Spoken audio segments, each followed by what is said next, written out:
আসসালামু আলাইকুম। সকলকে ওয়েলকাম করতেছি। আমি মোহাম্মদ নজরুল ইসলাম। আজকের যে আলোচনার টপিক এটা হচ্ছে আপনার আ সেকেন্ড টাইম। সেকেন্ড টাইম আসলে এতটাই উত্তেজিত বিষয় হয়ে এখন দাঁড়িয়েছে, এতটাই হচ্ছে যে বার্নিং কোয়েশ্চেন। মনে হচ্ছে সেকেন্ড টাইমারদের আগামীকালকেই পরীক্ষা। তারা এতটাই হচ্ছে কনসার্ন। আসলে সেকেন্ড টাইম একটা ধৈর্যের পরীক্ষা। যদি আপনি ঠিক করে থাকেন যে আপনি সেকেন্ড টাইম দিবেন, তাহলে এই ভিডিওটা আপনার জন্য। আজকে আমার আলোচনা থাকবে যে আসলে আপনি মেন্টালি কিভাবে এক নিজেকে একজন সেকেন্ড টাইমার হিসেবে প্রিপেয়ার করবেন, এতটুকু আলোচনা করব। বই এবং হচ্ছে কিভাবে পড়বেন এগুলো অন্য একটা ভিডিও আলোচনা করব। আসলে এই মেন্টালি প্রিপেয়ার থাকাটাই সেকেন্ড টাইমের জন্য সবচেয়ে বেশি গুরুত্বপূর্ণ বিষয়। আপনি যদি মেন্টালি ফিট থাকেন, পড়াশোনা কোনো ব্যাপার না, সেকেন্ড টাইমের পড়াশোনা করাটা কোনো ব্যাপার না, কিন্তু মেন্টালি ফিট থাকাটাই সবচেয়ে বেশি গুরুত্বপূর্ণ। তাহলে শুরু করছি একদম শুরু থেকে। যে প্রথমে আপনি সিদ্ধান্ত নেন যে আপনি সেকেন্ড টাইম মাস্ট বি দিবেন। আচ্ছা, সিদ্ধান্ত নেওয়ার পর এখন এই একটা কাজ কোনোভাবেই করবেন না যে আপনি সেকেন্ড টাইম পরীক্ষা দিচ্ছেন, এজন্য ফেসবুকে হচ্ছে আপনি সস্তা কিছু পোস্ট দিবেন। সস্তা পোস্ট কীরকম? যে হেরে গেলাম জীবনের কাছে, সেকেন্ড টাইমার হয়ে গেলাম, তারপর হচ্ছে স্বপ্ন স্বপ্নই থেকে গেল। এই টাইপের অনেক কিছু পোস্ট আপনারা দিয়ে থাকেন। এই পোস্ট একদমই দিবেন না। এই পোস্ট দেওয়া প্রথমে বন্ধ করেন। আচ্ছা, এরপর আরেকটা কাজ হচ্ছে আপনি এই কাজটা কখনোই করবেন না যে পাশের বাসার আন্টিকে বলার দরকার নাই যে আমি সেকেন্ড টাইম দিচ্ছি। এই তথ্যটা প্রচার করার কোনো দরকার নাই। যদি সম্ভব হয় যে আপনার কোনো কাছের ফ্রেন্ড যারা সেকেন্ড টাইম দিচ্ছে তাদের ২-১ জনকে বলেন। তাহলে আপনি কিছুটা স্বস্তি অনুভব করবেন এবং হচ্ছে নিজের প্রেশারটা রিলিজ করতে পারবেন তাদের সাথে গল্প করে। এবং হচ্ছে যখন আপনি বিভিন্ন জায়গায় যাবেন, আপনার হচ্ছে জাহাঙ্গীরনগর, রাজশাহী বা যখন পরীক্ষা দিতে যাবেন সেক্ষেত্রে আপনি একটু হেল্প পাবেন। বাকি অন্য কাউকে এই আপনি সেকেন্ড টাইম দিচ্ছেন এটা বলার দরকার নাই। এটা হচ্ছে ২য় কথা। ৩য় কথা হচ্ছে যে আসলে এই সময়টাতে পরিবারের মানুষ অনেকটা সাপোর্ট করবে, এটা ঠিক।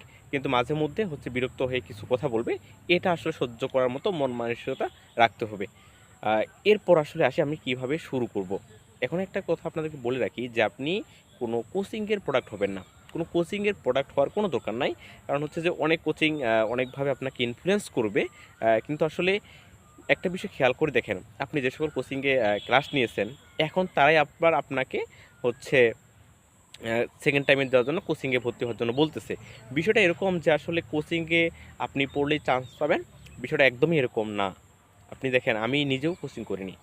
একদিনও কোথাও কোচিং করিনি এবং হচ্ছে একাধিক বিশ্ববিদ্যালয়ে চান্স পেয়েছি। আমার অনেকগুলো ফ্রেন্ড এরকম আছে যারা কোচিং না করে আসলে চান্স পেয়েছে। আমার দেখা অনেক জুনিয়র আছে যারা হচ্ছে যে কোচিং না করেই চান্স পেয়েছে। সো কোচিং আপনাকে চান্স দিবে এই আইডিয়া মাথা থেকে ঝেড়ে ফেলেন।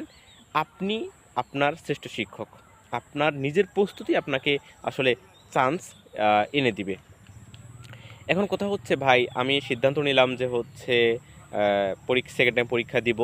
এরপর হচ্ছে যে আমি যেগুলো বললাম যে আসলে এটা কাউকে জানানোর দরকার নাই যে আমি সেকেন্ড টাইম দিচ্ছি, ফেসবুকে পোস্ট দেওয়ার দরকার নাই, ঠিক আছে। কোচিংয়ের প্রোডাক্ট হলাম না, ঠিক আছে। এখন কি করব? আচ্ছা, সেকেন্ড টাইম হওয়ার জন্য আমি যেই কাজটা করতাম এটা শুনেন। যদি আপনার ভালো লাগে তাহলে আপনি এটা ফলো করতে পারেন। আসলে দেখেন সেকেন্ড টাইম আপনি এখন কেন সেকেন্ড টাইম হচ্ছেন? এটা আগে খুঁজে বের করেন। আপনার হচ্ছে যে উইক পয়েন্টগুলো কোথায় ছিল? কি ভুল করে আসছেন? আপনি যদি এই ভুলগুলো খুঁজে না বের করতে পারেন, আপনি হচ্ছে ওই যে বালিতে পানি দিলে যেমন পানি থাকবে না, আপনি পড়েই যাবেন আর চান্স পাবেন না। সো আপনার উইক পয়েন্টটা খুঁজে বের করেন যে আপনি কোন জায়গাটাতে উইক, কোন বিষয়টা ভুল করে আসছেন। আপনি যে কোশ্চেনগুলোতে পরীক্ষা দিছেন এই কোশ্চেনগুলো একটু বের করে কোনগুলো দাগাইছেন এবং কোনগুলো ভুল করে আসছেন এটা খুঁজে বের করেন। এটা খুঁজে বের করার পর আপনি কোন বিশ্ববিদ্যালয়ে টার্গেট করতেছেন এটা আগে বের করেন যে আপনি কোন বিশ্ববিদ্যালয়ে টার্গেট করবেন। আচ্ছা, আপনি মনে করেন ধরলাম আপনি রাজশাহীর জন্য সেকেন্ড টাইম প্রিপারেশন নেবেন, অথবা বিইউপি অথবা হচ্ছে আপনার জাহাঙ্গীরনগর। এই যখনই আপনি এই বিশ্ববিদ্যালয়টা আপনি হচ্ছে যে ঠিক করে ফেলেন যে আমি এই বিশ্ববিদ্যালয়ে টার্গেট করতেছি, এই বিশ্ববিদ্যালয়ে আমি পড়বো। এরপরে আপনারা ওই বিশ্ববিদ্যালয়ে সাজেশন খোঁজা শুরু করেন যে আসলে সাজেশন কি আছে। এটা ভুল। কখনোই সাজেশন মানে খুঁজবেন না। আপনারা সেকেন্ড টাইমার, আপনারা সাজেশন খুঁজবেন কেন? আপনার কি মনে হয় ওই যে একটা ছোট সাজেশন থেকে আসলে ভার্সিটি ভর্তি পরীক্ষার কোশ্চেন আসে? বিষয়টা একদমই এরকম না। অনেকেই এই কাজটা করে বা সেকেন্ড টাইমের জন্য হচ্ছে যে এই বিশ্ববিদ্যালয়ের জন্য সাজেশন কি, এই বিষয়টার জন্য কি বই পড়বো, এই কাজটা একদমই করবেন না। থামেন, এটার জন্য আসলে গতবার আপনি চান্স পান নাই।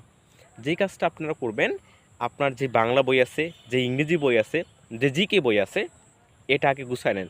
আবার এই প্রথম দিকে মাথা গরম থাকে, বাজারে দেখবেন যে অমুক বই তমুক বই, অমুক বিশ্ববিদ্যালয়ের জন্য বই, তমুক বিশ্ববিদ্যালয়ের জন্য বই, এবং বইগুলো বাজারে নিয়ে এসে আপনারা হচ্ছে ইনফ্লুয়েন্স হয়ে খুব তাড়াতাড়ি বইগুলো কিনে ফেলেন।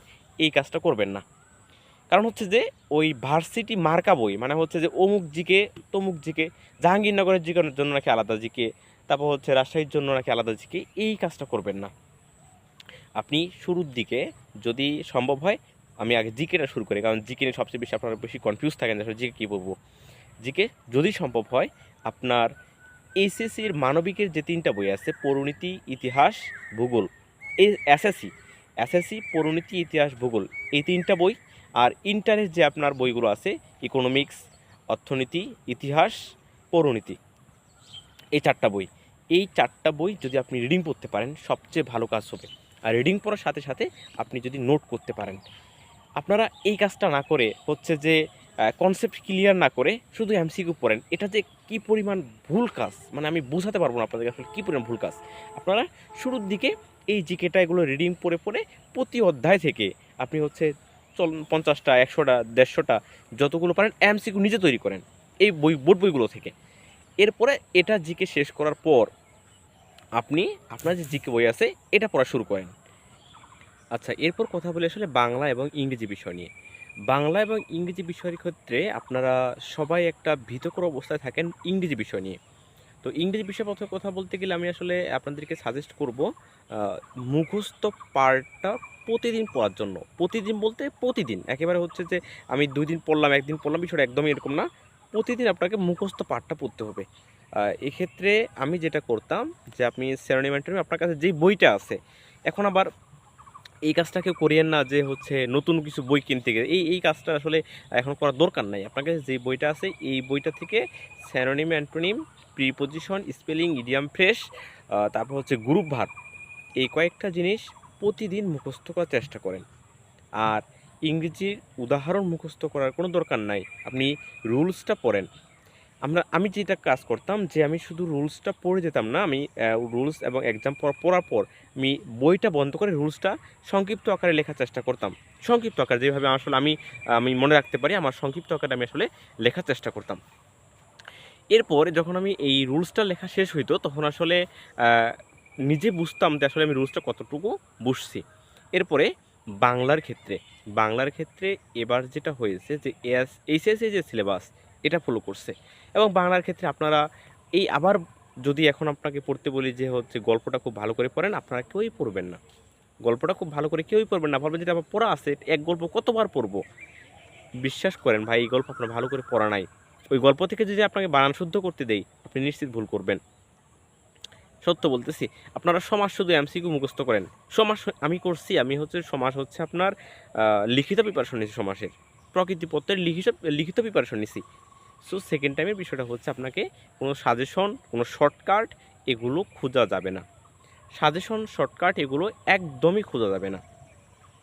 তো আমি আসলে আজকের যে মেন্টালি প্রিপারেশনের কথা বলতেছিলাম, এই বিষয়ে কথা বলতে গেলে আপনাকে আমি যদি একদম সামারাইজ করে দেই যে আপনি আগে মেন্টালি সেট আপ হন যে আসলে আপনি সেকেন্ড টাইম দিবেন কি না। মেন্টালি প্রিপারেশন নেওয়ার পর আপনার এগুলো এই ফেসবুক পোস্ট বন্ধ করেন, পাশে বাসা আন্টিকে বলার কোনো দরকার নাই। তারপরে আসেন আপনার যে বই আছে এই বইগুলোই পড়েন, নতুন করে বই কেনার দরকার নাই। নতুন করে বই কেনার দরকার নেই, বাসায় এটা পেশা দেওয়ার দরকার নেই। আমি সেকেন্ড টাইম দিচ্ছি, আমাকে বই কিনে দাও। অনেকে এই মুহূর্তে অনেক পাবলিকেশন দেখা যাচ্ছে সেকেন্ড টাইম নামে কিছু একটা সাপ্লিমেন্ট বের করছে, এটা বের করছে, ওটা বের করছে, এগুলোর দরকার নাই। আপনি আগের কোশ্চেনগুলো বের করে আবার পরীক্ষা দেন। আপনি যে কোশ্চেনটা পরীক্ষা দিচ্ছেন রাজশাহীতে, ঢাকাতে, জাহাঙ্গীরনগরে, ওই কোশ্চেনটাই পরীক্ষা দেন। তো এখন কী অবস্থা হয়, আপনি এখনও 90 মার্ক পাবেন না। আপনি তো ওটা আসে একবার মিলাইছেন বা হচ্ছে যে বিভিন্ন হচ্ছে পাবলিকেশনে অ্যান্সার শিট দেখছেন, আপনি ওই কোশ্চেনে পরীক্ষা দেন, এখনও 90 পাবেন না। এটা হচ্ছে মূল বিষয়। আপনি কি ভুল করছেন, আপনার ভুলের জায়গাটা বের করেন, ওই বিষয় নিয়ে কাজ করেন, ওই প্রশ্ন না, ওই বিষয়। যে আপনি হচ্ছে যে স্পেলিং ভুল করছেন, তাহলে পুরো স্পেলিং নিয়ে কাজ করবেন। আপনি গ্রুপ ভার্ব ভুল করছেন, পুরো গ্রুপ ভার্ব নিয়ে কাজ করবেন। আপনি জিকের হচ্ছে যে কনসেপ্ট ভুল করছেন, পুরো জিকে কনসেপ্ট নিয়ে কাজ করবেন। আপনার একটা প্রশ্ন নিয়ে কাজ করার আসলে কোনো সুযোগ নেই। এই প্রিপারেশনটা নেন। আর একটা খাতা বানাবেন, একটা হচ্ছে ইউনিক খাতা, যেই খাতায় আপনার সব এক্সাম্পল থাকবে, সব নিয়ম থাকবে, এরকম একটা খাতা বানাবেন। কারণ হচ্ছে যে পরীক্ষার ওই একদিন রাতে আসলে সব কিছু পড়া সম্ভব হয় না। একটা খাতা বানাবেন যেই খাতায় আপনার মূল কনসেপ্ট বা মূল নিয়মগুলো থাকবে। আচ্ছা, এই হচ্ছে মানে আমার হচ্ছে পরামর্শ যে আপনি মেন্টালি প্রিপেয়ার হতে গেলে এই কাজগুলো করতে হবে। আরেকটা ভিডিওতে আমি আসলে বুক লিস্ট আর রুটিনটা করে দিব ইনশাল্লাহ। আসলে আজকে বুক লিস্ট বা রুটিন কোনো কিছুই বলে নাই, কোনো বইয়ের নামও বলে নাই, শুধু বোর্ড বইগুলোর নাম বলছি জিকের জন্য। বাংলা ইংলিশ যেই বইগুলো আছে এই বইগুলো পড়েন। এখন টাকার কথা বলে বাসায় প্রেশার দেওয়ার কোনো দরকার নাই। এই মুহূর্তে তাড়াহুড়া করে কোচিং ভর্তি হওয়ার কোনো দরকার নাই। প্রথম কাজ হচ্ছে আপনি যে কোশ্চেনগুলো পরীক্ষা দিচ্ছেন এই কোশ্চেনগুলো নিয়ে আসেন, টেবিলে বসেন, আবার পরীক্ষা দেন, নিজের ভুল জায়গাটা খুঁজে বের করেন। এতটুকু কাজ করেন এ পর্যন্ত।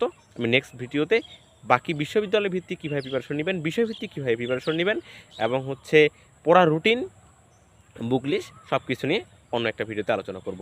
ধন্যবাদ সবাইকে। সেকেন্ড টাইমারদের আসলে জয় হওয়া সম্ভব। আমি নিজেও সেকেন্ড টাইমার ছিলাম। সেকেন্ড টাইমে আসলে অনেক দুঃখের সময় কাটাতে হয় ভাই, সত্যি কথা। এটা আসলে মেন্টালি প্রিপেয়ার থাকেন যে আপনাকে অনেকগুলো দুঃখের সময় কাটাতে হবে। ঈদ আসবে, দেখবেন যে আপনাকে হচ্ছে আপনার সবার সকল ফ্রেন্ড ঈদ উদযাপন করতেছে বা হচ্ছে তারা এক জায়গায় মিলিত হচ্ছে, ঘুরতে যাচ্ছে, আপনি এইগুলো থেকে বঞ্চিত হবেন। তারপর হচ্ছে আপনার আরও কিছু সুযোগ সুবিধা থেকে বঞ্চিত হবেন, খুব একা একা লাগবে। এই জিনিসগুলো সহ্য করতে হবে। যারা সেকেন্ড টাইমার হয়ে চান্স পায় বা একজন সেকেন্ড টাইমার, উনি আমাজন বনে যদি ওনাকে ফেলে দেওয়া হয় উনি আমাজন বন থেকেও বেরিয়ে হয়ে আসতে পারবে। এতটুকু ধৈর্য, এত সহ্য করার ক্ষমতা তার থাকে। আর ঘটনা হচ্ছে বলতে দেন, মানুষ অনেক কথাই বলবে, সব কিছু বলতে দেন। আপনারও দিন আসবে, হয়তো আপনি কোনো বিশ্ববিদ্যালয়ে ফার্স্ট সেকেন্ড থার্ড পজিশনে থাকবেন, সেদিন ওই মানুষটাই আপনাকে বলবে যে আসলে হ্যাঁ আমি জানতাম ও চান্স পাবে, ও ভালো স্টুডেন্ট। ওই মানুষগুলোই আপনাকে বাহবা দিবে, কিন্তু আজকে ওই মানুষগুলো আপনাকে ক্রিটিসিজম করতেছে। এগুলো সহ্য করার ক্ষমতা রাখতে হবে। আর হচ্ছে খুব মন খারাপ করে থাকবেন না, হচ্ছে যে খুব মন খারাপ করে থাকার কোনো দরকার নাই। যে হাসতে জানে সে ভালোভাবে বাঁচতে জানে। সো খুব হাসি খুশি থাকবেন।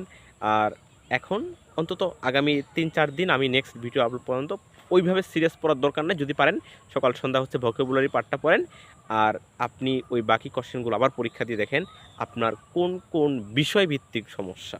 এরপর আমি আরও বাকি অ্যানালাইসিস করব। ধন্যবাদ সবাইকে, সবার জন্য শুভকামনা রইল।